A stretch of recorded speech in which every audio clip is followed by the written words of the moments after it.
Yes, good morning all of you. Today we continue with chapter 1 in commerce. In last lecture we did functional areas of management. ठीक है, उसमें हमने first वाला topic कर दिया था, that was a marketing management. आज का हमारा सेकेंड टॉपिक है HRM, that is human resource management. ठीक है, मैंने आगे पीछे लिखा हुआ है, फाइनेंशियल मैनेजमेंट थर्ड आता है, ऐसा कोई ऑर्डर में नहीं है. ठीक है, जो फंक्शनल एरियाज हैं चार है, फिनेंशियल, मार्केटिंग, HRM और प्रोडक्शन मैनेजमेंट. हम मार्केटिंग मैनेजमेंट कर चुके हैं, अब हम HRM कर रहे हैं. देखो, इनके नाम से ही इजीली ये सारे इजी आंसर्स हैं. ठीक है, ह्यूमन रिसोर्स मैनेजमेंट है यहाँ पे. ये जो मैनेजमेंट है, देखो हर यहाँ पे जितने भी मैनेजमेंट है, marketing, financial, production, HRM, human resource management, ये सारे प्रोसेस है.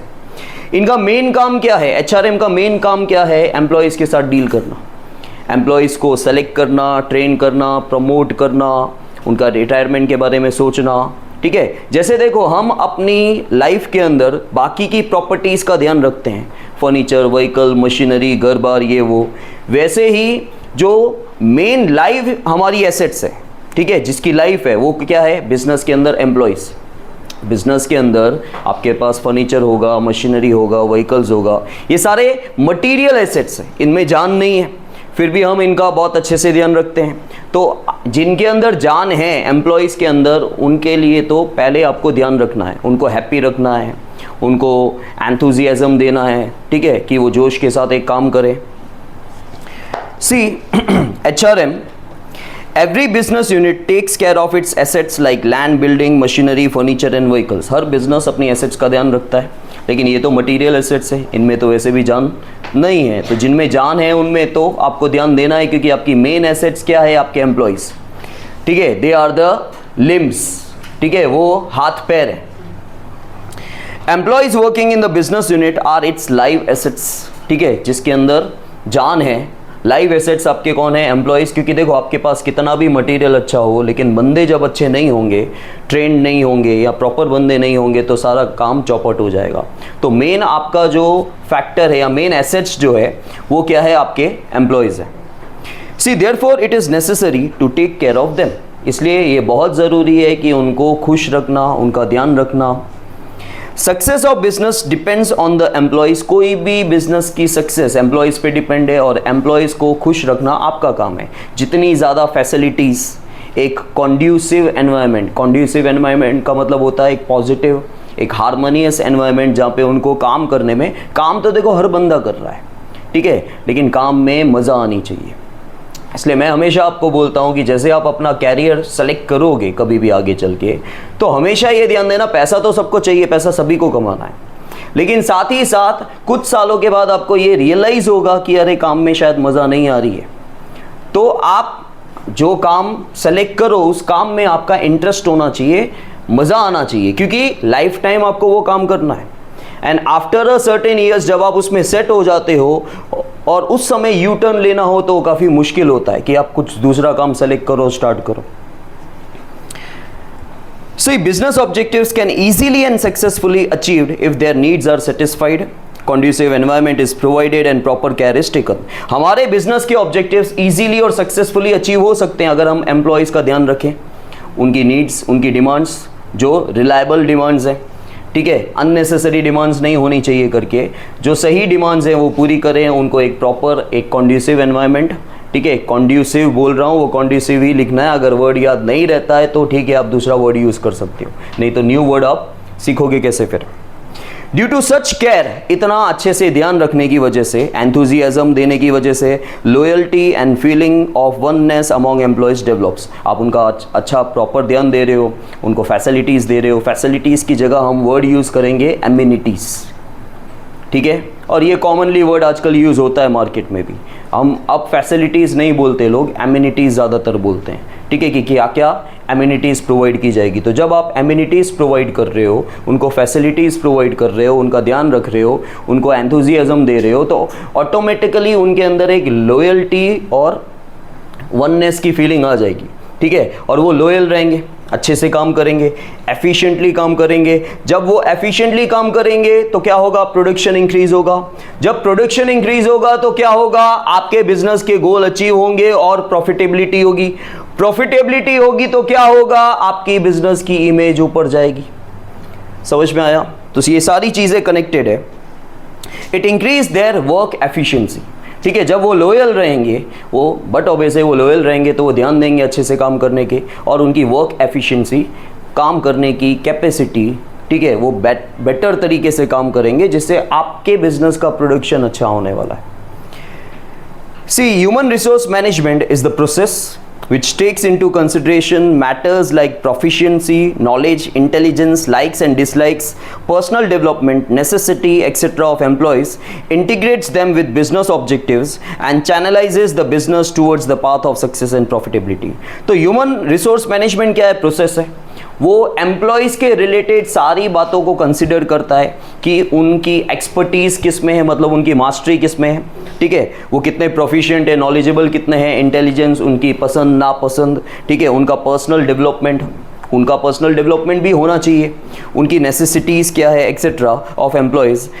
एंड हम उनके ऑब्जेक्टिव को, या ये सारी चीज़ों को हम बिजनेस के ऑब्जेक्टिव के साथ मर्ज करते हैं। देखो, बिजनेस के अंदर एम्प्लॉय को हमेशा ये सिखाया जाता है कि आप अपने पर्सनल ऑब्जेक्टिव को न देखें, क्योंकि आप अपने पर्सनल ऑब्जेक्टिव को देखोगे तो शायद आप ही का पर्सनल ऑब्जेक्टिव शायद अचीव होगा, उससे बिजनेस का ऑब्जेक्टिव अचीव नहीं होगा, ठीक है। वो सब्सिडियरी होना चाहिए, आप अपना देखो, लेकिन वो सब्सिडियरी होना चाहिए। आप जिसके लिए काम कर रहे हो बिजनेस के लिए, वो आपका प्राइम ऑब्जेक्टिव है, और वो अगर अचीव हुआ तो ऑटोमेटिकली आपका ऑब्जेक्टिव अचीव हो जाएगा।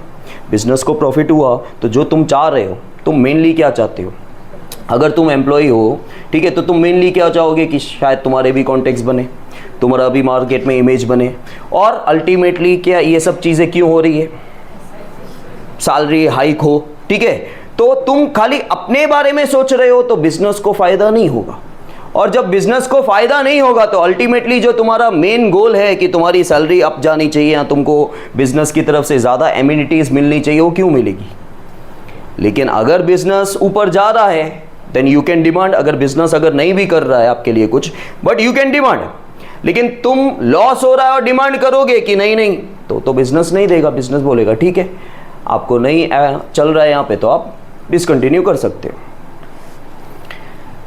Now characteristics, see human resource management includes, human resource management है, ये एक प्रोसेस है। ये क्या करता है? ये एम्प्लॉयज़ को सेलेक्ट करता है, एम्प्लॉयज़ को ट्रेन करता है, उन्हें प्रमोट करता है, ठीक है, उन्हें डायरेक्शन देता है कि काम कैसे करना है, उनके प्रॉब्लम्स को सॉर्ट आउट करता है। See, human resource management enables to accomplish business objectives by way of integrating them with individual objectives, business objectives।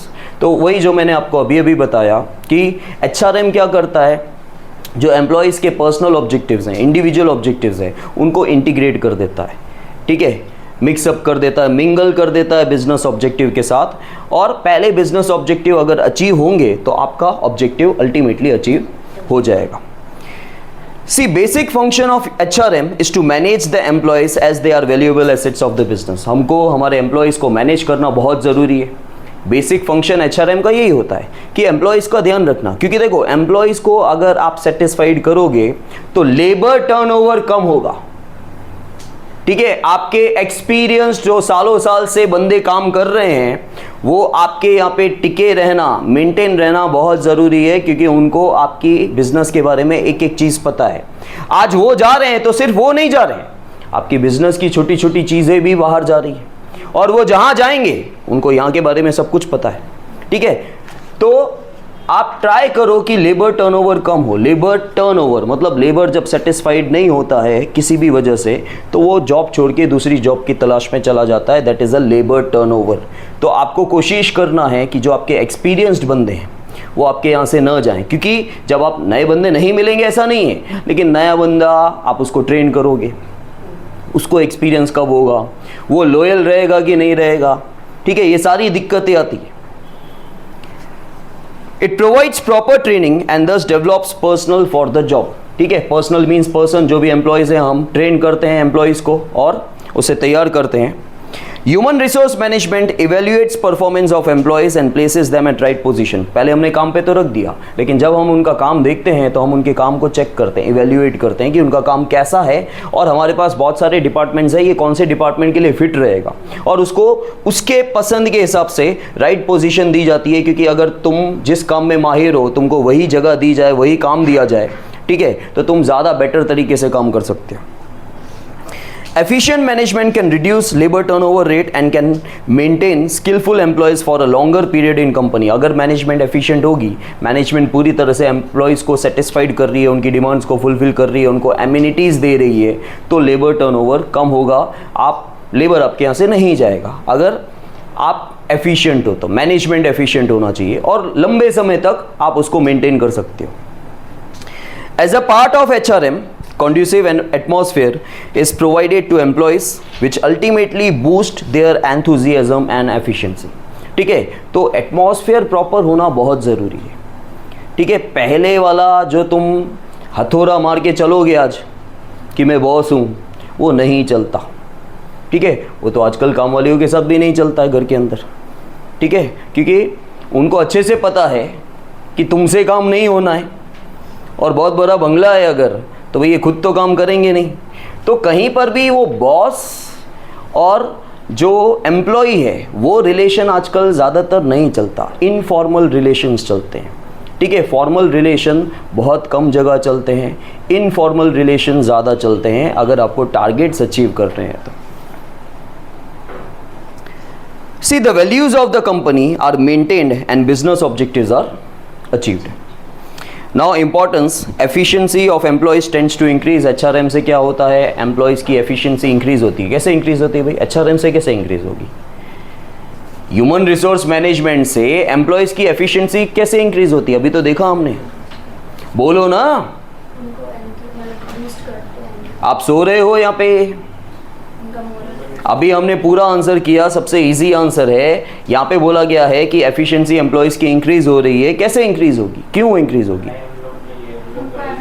जब हम उन्हें कॉन्ड्यूसिव एटमॉस्फेयर या हम उनसे एमिनिटीज़ दे रहे हैं, उनकी नीड्स को, उनकी डिमांड्स को फुलफिल कर रहे हैं। ठीक है, देन बट ऑब्वियस है कि जब एफिशिएंसी एम्प्लॉयज़ की इंक्रीज होगी तो सामने क्या होगा, बिजनेस का प्रॉफिट इंक्रीज होगा।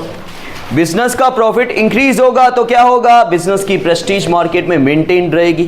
ठीक है, आपको और काम मिलेगा।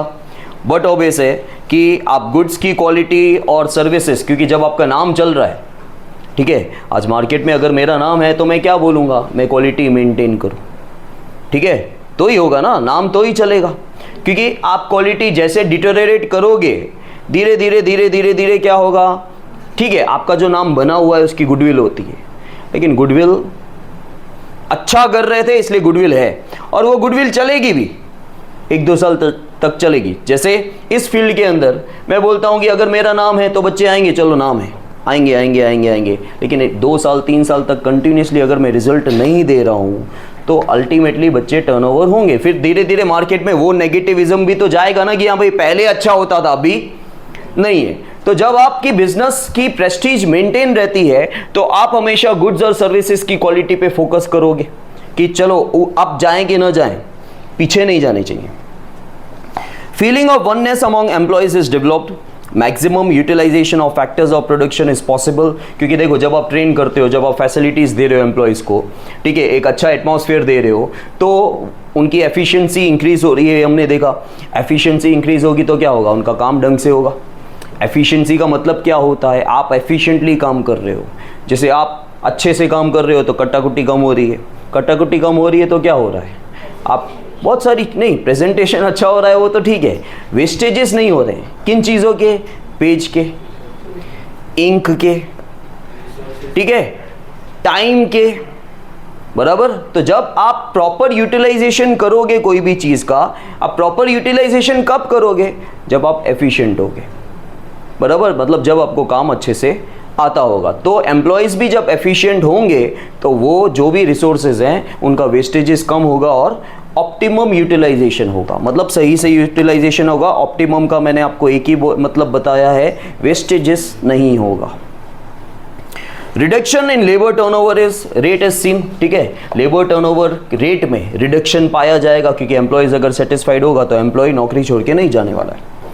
Job satisfaction among the employees is enhanced, और जॉब सेटिस्फेक्शन और इंक्रीज होगा। एनहेंस का मतलब होता है और इंक्रीज होना।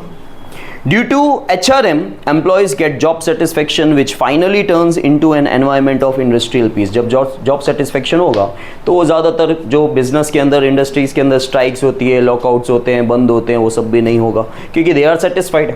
तो उनकी तरफ से हमारी मांगे पूरी करो ऐसा कुछ आना ही नहीं है बीच में, और इंडस्ट्रियल पीस रहेगा जिसकी वजह से आपका प्रोडक्शन कभी स्टॉप नहीं होगा और बेटर होता जाएगा। After this there is a financial management. देखो फाइनेंशियल मैनेजमेंट के अंदर मैंने आपको बताया था फाइनेंशियल मैनेजर क्या करता है। वो सबसे पहले ढूंढेगा मार्केट से फंड उठाने, सबसे पहले तो वो भी नहीं, सबसे पहले चेक करेगा कि हमको कितने फंड की, ठीक है। आज मुझे घर लेना है तो मैं डायरेक्टली लोन लेने चला जा रहा हूँ, भाई पहले मैं ये देखूंगा ना मेरे पास पैसा कितना है, ठीक है। तो पहले मैं ये चेक करूंगा कि मेरी नीड क्या है, मेरी नीड कितनी है, फिर मैं मार्केट से एक्वाइजिशन करूंगा, मतलब प्रोक्योर करूंगा, मतलब लेना, सिंपल लैंग्वेज में। लेने के बाद क्या होगा हमेशा कि उसको एलोकेट किया जाता है। एलोकेट का मतलब होता है बिजनेस पे एक ही डिपार्टमेंट तो है नहीं, आपको अलग अलग डिपार्टमेंट के अंदर नीड है तो एलोकेट करना, डिस्ट्रीब्यूट करना, ठीक है। वो सब चीज़ें कौन करता है? फाइनेंशियल मैनेजर करता है। फाइनेंशियल मैनेजमेंट के अंदर मैनेजमेंट एक प्रोसेस है, ठीक है, ये प्रोसेस हो रहा है। See finance is like the life blood of the business. हमेशा याद रखना फाइनेंस क्या है, it is like a life blood. जैसे ह्यूमन बॉडी के अंदर, ठीक है, खून है, लेकिन खून अगर घूमेगा नहीं ना तब भी हम मर जाएंगे, ठीक है। जैसे हम यहाँ पे इस कलाई पे ऐसे टाइट बांध देते हैं तो कुछ समय के बाद ये वर्क करना बंद कर देगा क्योंकि ब्लड का मूवमेंट नहीं हो रहा है। तो आपके पास पैसा है लेकिन पैसा मार्केट में अगर घूमना बंद कर देगा ना तो मंदी जो बोलते हैं ना, रिसेशन का मेन मतलब क्या होता है पता है? पैसा तो है मार्केट, क्योंकि पैसा कहाँ गया? गवर्नमेंट ने जितना पैसा दिया है मार्केट के अंदर वो मार्केट में ही है, लेकिन वो रुक गया, वही सांसें हैं लेकिन रुक गई तो नहीं चलेगा ना। तो वैसे ही बिजनेस के अंदर जो फाइनेंस है वो घूमना चाहिए, ठीक है। बिजनेस के अंदर फाइनेंस घूमना चाहिए। खून के साथ इसको क्यों कंपेयर किया गया है, ब्लड के साथ क्यों कंपेयर किया गया है? जैसे ब्लड का मूवमेंट होना चाहिए वैसे भी फाइनेंस का मूवमेंट होना चाहिए। See no activity is possible without finance. कोई भी काम बिना फाइनेंस के नहीं हो सकता। Finance is required for the establishment. सबसे पहले आपको बिजनेस खड़ा करना है तो उसके लिए पैसा चाहिए, डेवलपमेंट के लिए। Expansion and modernisation. एक्सपेंशन मतलब एक्सपैंड करना, सबको पता है, लेकिन मॉडर्नाइज का मतलब क्या होता है याद रखना। जो मशीनरीज आप लेते हो, मॉडर्न मशीनरीज, उसको मॉडर्नाइजेशन बोलते हैं। और हमेशा ये दो वर्ड साथ में ही आते हैं, एक्सपेंशन एंड मॉडर्नाइजेशन, क्योंकि जब आप एक्सपेंड करते हो उसके बाद ही मॉडर्नाइजेशन होता है। टेक्नोलॉजी लेना, मशीनरीज लेना, उसको मॉडर्नाइजेशन कहा जाता है। See financial management deals with the finance function of the business, ठीक है। जितने भी फाइनेंस फंक्शन है, मतलब जो भी काम रिलेटेड विद द मनी है वो सारे के सारे यहाँ पे देखे जाते हैं। Financial function means the function of, अब फाइनेंशियल फंक्शन क्या होता है? Means the acquisition, utilisation and allocation of capital. Market से पैसा उठाना, एक्वाइजेशन, उसको यूज करना, यूटिलाइजेशन, और उसको डिस्ट्रीब्यूट करना, एलोकेट करना, ठीक है। दिस फंक्शन, तो ये काम पूरा कौन करता है? ये पूरा काम फाइनेंशियल मैनेजमेंट देखता है। मतलब मैनेजमेंट तो ठीक है, कोई इंसान नहीं है, उसके अंदर जो होगा वो कौन होगा? फाइनेंशियल मैनेजर होता है। This function must be done in an ideal and efficient manner. क्योंकि देखो ब्लड के ऊपर सब कुछ टिका होता है, वैसे ही फाइनेंस के ऊपर सब कुछ टिका होता है। आपको फाइनेंस आ गया, मार्केट से तो मिल गया चलो इजीली, लेकिन उस फाइनेंस को अगर आपने मेंटेन करना नहीं सीखा तब भी आपको सक्सेस नहीं मिलेगी, आपके गोल्स अचीव नहीं होंगे। See following function are included in the financial management. सबसे पहले नीड्स को जानना, आपकी नीड क्या है, ठीक है। जैसे काफ़ी बार क्या होता है, हम बोर हो रहे हैं, जेब में पैसा है, चलो मॉल चले गए या कुछ खरीदने चले गए। अब सोच रहे हैं कि खरीदना क्या है, क्योंकि नीड है ही नहीं, नीड ही नहीं है ना भाई। तो पहले आप घर से जब बाहर निकल रहे हो तो नीड तो देखो है कि नहीं है। To estimate the financial need, मतलब पता करना कि आपको कितने पैसे की नीड है। To make financial plans from the point of view of time duration, आपको कितने समय के लिए कहाँ से पैसा उठाना है, कितने में उठाना है, क्या रेट ऑफ इंटरेस्ट पे उठाना है। To prepare budget, to allocate funds, ठीक है, जब फंड आ जाते हैं तो उसे डिस्ट्रीब्यूट करना। To decide capital structure and to select sources of acquisition of capital. This is most important thing. Actually ये आगे के चैप्टर्स में डीपली आता है, लेकिन मैं आपको हल्का सा बता देता हूँ। आपको पहले तो सोर्सेस डिसाइड करने का। अब ये जो लाइन लिखी हुई है ना, ये सिंपल बिजनेस के बारे में नहीं है, ये कंपनी के लिए है। कैपिटल स्ट्रक्चर सिर्फ कंपनी के अंदर होता है। पे अटेंशन हियर, किसी का भी ध्यान उधर उधर हुआ तो वीडियो में बाकी की चीज़ भी रिकॉर्ड होगी फिर। कैपिटल स्ट्रक्चर जो है ना, ठीक है, वो हमेशा कंपनी के रिलेटेड होता है। किसके रिलेटेड होता है? और कहीं पर भी कैपिटल स्ट्रक्चर होता नहीं है। मैं आ रहा हूँ पॉइंट पे कि कैपिटल स्ट्रक्चर क्या होता है, लेकिन वो किसके साथ कनेक्टेड होता है? ठीक है, आपको ये डिसाइड करना है कि मार्केट से कहाँ से पैसा एक्वाइजिशन करना है, प्रोक्योर करना है, कहाँ से उठाना है। अब कंपनी के लिए 4 चीजें होती है कैपिटल स्ट्रक्चर के अंदर: equity share, preference share, debenture. ठीक है, इन्हें सिक्योरिटीज कहा जाता है। वैसे 4 ऑप्शन है, मैं उसकी बात कर रहा था, लेकिन आपके पास सिक्योरिटीज, इसको सिक्योरिटी कहा जाता है। ठीक है, सबसे पहले equity shares, preference shares, debenture, ये कैपिटल स्ट्रक्चर की सिक्योरिटीज है। अब 4 ऑप्शन जो मैं बोल रहा था, देखो, कंपलसरी सबसे पहले जब मार्केट से पैसा कंपनी को उठाना है तो कंपनी को मैंडेटरीली, कंपलसरीली इक्विटी शेयर बेचना पड़ता है। ये रूल है। आप डायरेक्टली प्रेफरेंस शेयर या डिबेंचर नहीं बेच सकते, याद रख लेना, दिस इज अ रूल, ये मार्केट का रूल है। समझ में आया?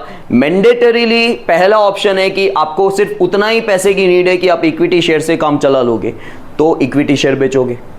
अगर खाली इससे काम नहीं चल रहा है तो इक्विटी के साथ प्रेफरेंस बेचोगे। खाली इसके साथ काम नहीं चल रहा है तो इक्विटी के साथ डिबेंचर बेचोगे। खाली इक्विटी और प्रेफरेंस या इक्विटी या डिबेंचर के साथ भी काम नहीं चल रहा है तो तीनों बेचोगे, लेकिन इक्विटी तो आएगा ही आएगा। पहला इक्विटी बेचना है, फिर भी पेट नहीं भरता है, ठीक है, तो दूसरे आइटम ऑर्डर करो, नहीं तो इक्विटी तो ऑर्डर करना ही करना है। समझ में आया? ऑर्डर करना है मतलब तुम खरीद नहीं रहे हो, बेचने की बात हो रही है। आप कंपनी हो, आप दूसरे कंपनी के शेयर तो वो जो करना है कर सकते हो।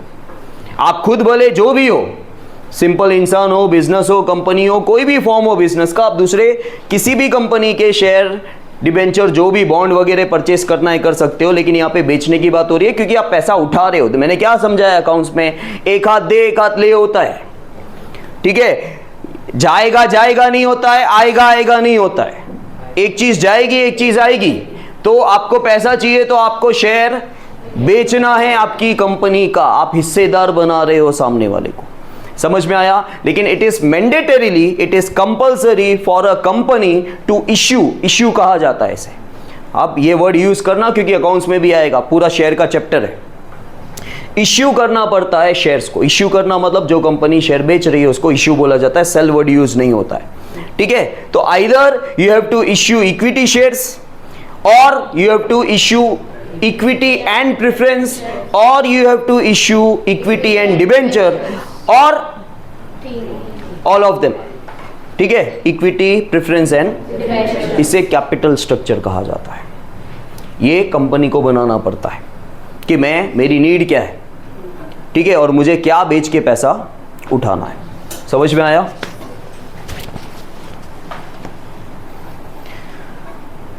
Then to carry out the procedure for acquiring the finance, आपको मार्केट से जो पैसा उठाना है उसके लिए आप procedure. Then to see that the acquired funds are properly utilized and to keep control over financial activity। अब पैसा आ गया, अरे बहुत पैसा आ गया, खुश हो गए, खर्च रहे हो, भाई लायबिलिटी है आपकी। पैसा आ गया तो उसको सही से, जो एक्वायर्ड फंड है, जो मार्केट से अपने पैसा उठाया है, उसका यूटिलाइजेशन प्रॉपरली, उसका एलोकेशन प्रॉपरली होना चाहिए और आपको कंट्रोल लाना है फाइनेंशियल एक्टिविटीज पे कि कम से कम खर्चा हो। Then to see that the acquired funds are properly utilized and to keep control over financial activities हो गया। then to form financial policy, आप फाइनेंस के रिलेटेड रूल्स एंड रेगुलेशन बनाओ। ठीक है, to plan for taxes, how much taxes you have to pay, to make arrangement of assets, क्योंकि पैसा आता है, मेनली आपको पैसा क्यों चाहिए होता है कंपनी के अंदर? एसेट्स परचेज करने के लिए। याद रखना, जो मेन आपका इन्वेस्टमेंट होने वाला है वो एसेट्स के पीछे होने वाला है। और जो भी आप कंपनी या बहुत बड़े बिजनेस के अंदर एसेट्स के पीछे जो भी पैसा इन्वेस्ट करते हो ना, वो पैसा अटक जाता है। क्योंकि हमने पहले भी देखा था ना 11th में, फिक्स्ड एसेट्स को फिक्स्ड क्यों बोला जाता है। उसी तरह जब कैपिटल आता है ना मार्केट से, आप पैसा उठाते हो, उसके 2 पार्ट करते हो। एक फिक्स्ड कैपिटल, एक वर्किंग कैपिटल, ठीक है। अब मैंने इस साल में अच्छा खासा पैसा कमाया, सारा मैंने डाल दिया फिक्स्ड कैपिटल में, तो भाई मेरी लाइफ कैसे चलेगी? यहाँ पहले का पैसा होना चाहिए, बराबर। अगर पहले का पैसा नहीं है और मार्केट से अभी अगर मैंने 1 करोड़ रुपया उठाया, 1 करोड़ डाल दिया मैंने फिक्स्ड में, तो मैं लाइफ कैसे चलाऊंगा? Day to day expenses. तो जो भी मार्केट से पैसा आता है उसके 2 बाइफर्केशन होता है। एक होता है फिक्स्ड कैपिटल, जो हम फिक्स्ड एसेट्स के पीछे खर्च कर देते हैं, वो पैसा अटक गया, कल कोई अगर आपको वो मशीनरी बेचनी भी होगी ना, तो आपको बहुत ज़्यादा नुकसान हो जाएगा, ठीक है। आप 1 महीने के बाद भी अगर आप सोच रहे हो कि चलो ठीक है ना, वो बेच देंगे, तो भाई बहुत ज़्यादा नुकसान हो जाएगा, क्योंकि वो सेकेंड हैंड कहलाएगी। भले आपने महीना यूज़ किया हो, लेकिन आपको काफ़ी ज़्यादा नुकसान होगा। और दूसरा वर्किंग कैपिटल होता है। Then last one is a production management. See, production management क्या करता है? जो नेचुरली अवेलेबल रॉ मटेरियल है उसे कन्वर्ट करता है फिनिश गुड्स में। फिनिश्ड मतलब तैयार माल, इसलिए उसको फिनिश गुड्स कहा जाता है। कंज्यूमेबल गुड्स, जो इंसान कंज्यूम कर सकता है, लेकिन with the help of human efforts. यहाँ पे इंसान आपको चाहिए कि वो रॉ मटेरियल को फिनिश गुड्स में कन्वर्ट कर सके। दैट वो ये काम करता कौन है? ये काम करता है production management. See, process of conversion of naturally available raw material into consumable finish goods with the help of human efforts is known as production. Production management produce goods and services which are capable to satisfy customer needs। तो यहाँ पे बोला गया है कि production management जो है, जो भी गुड्स या सर्विस प्रोड्यूस करता है, वो केपेबल होते हैं कि वो कस्टमर्स की नीड्स को सेटिस्फाइड कर सके। See, production management is the process which includes production planning. ठीक है, आप प्रोडक्शन ऐसे ही तो नहीं कर रहे हो, आप प्रोडक्शन के लिए क्या कर रहे हो? प्लान कर रहे हो। किस हिसाब से प्लान करोगे? कैसे प्लान करोगे? अगर आपको प्रोडक्शन करना है, मार्केट में चीज़ बेचनी है, तो यहाँ पे बोला गया है प्रोडक्शन प्लानिंग, लेकिन उससे पहले कुछ होगा। यस, ठीक है, डिमांड जानी जाएगी और कस्टमर का टेस्ट और प्रेफरेंस जाना जाएगा। ठीक है, अब आप मार्केट में वड़ा पाव खोल रहे हो और मार्केट में 90% लोग बुरे लोग रहते हैं जो 80 के ऊपर हैं, तो वड़ा पाव नहीं खाने वाले हैं वो लोग। समझ में आया? तो आपको मार्केट सर्वे करना पड़ता है। Deciding programs, maintaining coordination, direction and keeping control. Following functions are included in production management. सबसे पहले है to decide production plan, to undertake production research. ठीक है, प्रोडक्शन करने से पहले उसका रिसर्च करना है आपको। To select product development as well as product mix. कल हमने प्रोडक्ट मिक्स देखा था। ठीक है, प्रोडक्ट डेवलपमेंट के बारे में सोचना है, जो एग्जिस्टिंग प्रोडक्ट है, या प्रोडक्ट मिक्स के बारे में, मतलब ऑल ओवर प्रोडक्ट के बारे में, उसका शेप, साइज, अपीयरेंस, कलर वगैरह सब कुछ। To select technology and machinery, कौन सी टेक्नोलॉजी आपके लिए बेटर होगी। ठीक है, जैसे कुछ दिन पहले ही वन ऑफ मेरा एक एक्स स्टूडेंट आया, अंजार से है, अब उसने बैनर्स का काम स्टार्ट किया है। अब उसके पास जो मशीनरी है, बैनर वाले बहुत सारे हैं, ठीक है, लेकिन उसके पास जो मशीनरी है, उसने बोला कि सर गुजरात में ये लेटेस्ट टेक्नोलॉजी पहली मेरे पास आई है करके। ठीक है, तो अब उसने होगा उसका को बेटर परफॉर्मेंस होगा उस मशीनरी में से, या टेक्नोलॉजी जो ऑल ओवर गुजरात में या कच्छ लेवल के अंदर शायद नहीं है करके। To take decisions regarding selection of location as well as layout, to estimate required material and other needs for production, to have production control, to have quality control। ठीक है, अगेन ये कंट्रोल जो है, मतलब वो कंट्रोल नहीं, regulate करना नहीं, अपडेट लेना। To undertake activities to control expenditure और cost, ज़्यादातर हमें ये ध्यान रखने का कि कॉस्ट इफेक्टिव होना चाहिए। कहीं पर भी बिजनेस के अंदर मैनेजर्स का यही काम होता है कि कॉस्ट इफ़ेक्टिव चीज़ें करने की, पैसा बचाने का। और ऐसा नहीं कि पैसा बचाने का तो चीज़ें अच्छी नहीं होनी चाहिए, क्वालिटी अच्छी नहीं चाहिए, क्वालिटी भी मेंटेन होना चाहिए और कॉस्ट इफ़ेक्टिव भी होना चाहिए। And to maintain and increase productivity, to introduce variation and simplification in production. Production आपका जितना सिंपल हो अच्छा, लेकिन बीच बीच में उसमें चेंजेस लाते रहो। समझ में आया? ओके।